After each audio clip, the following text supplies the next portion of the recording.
এফডিসিতে চলছে শিল্পী সমিতির নির্বাচন। শেষ মুহূর্তেও 573 ভোটারের মন জয়ের চেষ্টা করছেন উভয় পরিষদের 42 প্রার্থী। সেখানে আছেন সহকর্মী সাজিদা সুইটি। সরাসরি সেখানকার অবস্থা জানতে যুক্ত হচ্ছি তার সঙ্গে। সুইটি, আপনি জানাচ্ছিলেন এর আগে সকাল থেকে ভোট গ্রহণ শুরু হয়েছে, এখন তো নিশ্চয়ই নামাজের বিরতি। এর আগ পর্যন্ত কেমন ভোট হলো সেখানে, যারা আছেন কি বলছেন, প্রতিক্রিয়া কি তাদের? 2টা পর্যন্ত বিরতি দেওয়া হয়েছে, যেহেতু আজকে জুম্মাবার নামাজের বিরতি চলছে। এরপরে আবার যখন ভোট শুরু হবে সেটি 6টা, 6:30, এমনকি 7টা পর্যন্ত চলবে বলে আমাদেরকে জয় চৌধুরী জানাচ্ছিলেন, যে কোনো ভোটার এখানে এসে যেন ফিরে না যান। একবার যদি কম্পাউন্ডের ভিতরে ঢুকে পড়েন তিনি যেন ভোট দান নিশ্চিত করে যেতে পারেন, সে কারণে এই সুবিধাটা রাখা হবে, যেহেতু ভোট গ্রহণই শুরু হয়েছে আধা ঘন্টা দেরি করে। এখন পর্যন্ত আমরা জেনেছি যে নির্বাচন কমিশনার খুসরু জানাচ্ছিলেন আমাদের 100-এর উপরে ভোট গ্রহণ এর মধ্যে হয়েছে। তারা বলছেন যে বিরতির পরে বিশেষ করে বিকেলের দিকটাতে, বিশেষ করে যারা সিনিয়র বা একটু ব্যস্ততার ফাঁকে কিংবা একটু রয়েস হয়ে যারা আসতে চান, বিকেলের সময়টিতে তারা আসেন এবং সেই সময়টিতে বাকি ভোটগুলো গ্রহণ সম্ভব হবে। তখনই বেশি ভোটাররা এখানে ভিড় করবেন, তারা আসবেন এবং তাদের এই যে ভোটাধিকার প্রয়োগ করবেন।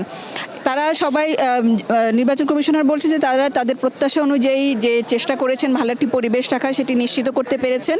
এখানে আইন শৃঙ্খলা রক্ষাকারী বাহিনীর সদস্যরা আছেন, যাতে করে বাইরে থেকে কোনো রকমের কোনো সমস্যা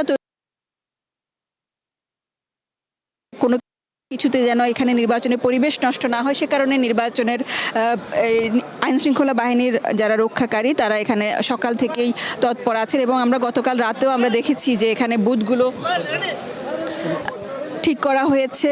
যারা শিল্পীরা আছেন তারাও সন্তুষ্টির কথা জানিয়েছেন। বিশেষ করে সবারই একটা প্রতীক্ষা থাকে, অপেক্ষা থাকে, তারা যেন এই সময়টিতে সবাই সবার সাথে কথা বলার একটা সুযোগ পান, দেখা হওয়ার সুযোগ হয়। একটা মিলন মেলা হিসেবে তারা এই 2 বছর পর পর এই উৎসবের মতো এই ভোটটা পেয়ে থাকেন।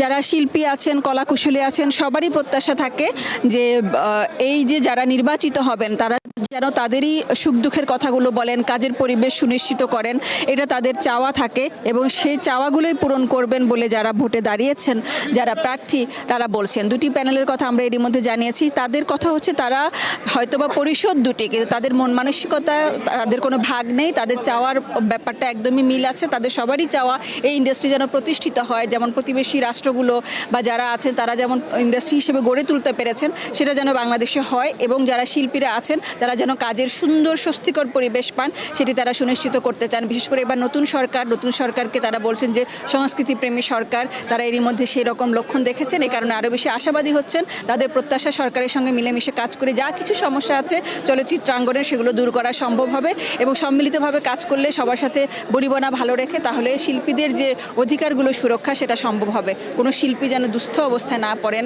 কোনো শিল্পী যেন বিপদে আপদে তার অঙ্গনকে যেন বিচ্ছিন্ন হতে না দেখেন, বরং পাশে পান, সেই প্রচেষ্টাটা তাদের থাকবে। বিশেষ করে এই যে যদি কাজের ব্যাপারে নির্ভর থাকতে চান, কাজের পরিবেশটা ভালো রাখতে চান, তাহলে তাদের বাস্তব জীবন বা যে পারিবারিক জীবন সেগুলোতে যে আর্থিক শুভ একটা ব্যাপার যে প্রয়োজন হবে, সেই ব্যাপারটা তো তাদের সহযোগিতা যেন সুনিশ্চিত থাকে, একটা ভালো সিস্টেমের মধ্যে যেন আনা যায় ব্যাপারটা, সেটা তারা চেষ্টা করবেন। আমরা এর আগেও দেখেছি যে অনেক রকমের প্রত্যাশার কথা থাকে, কিন্তু শেষ পর্যন্ত আসলে যারা প্রার্থীরা আছেন তাদের অনেককেই নাকি এফডিসিতে পরবর্তীতে আর দেখা যায় না। এই অভিযোগগুলো তারা বলছেন যে এ ধরনের আর হবে না, তারা তাদের চেষ্টা চালিয়ে যাবেন। আর যারা গত কমিটিতে ছিলেন, পরিষদে ছিলেন, যারা এবার ক্ষমতা হস্তান্তর করবেন, দায়িত্ব হস্তান্তর করবেন, তারা বলছেন ভালো একটি পরিবেশ রেখে যাচ্ছেন, সামনে আরও ভালো পরিবেশ যাতে তৈরি হয় সে প্রত্যাশা তাদের রয়েছে।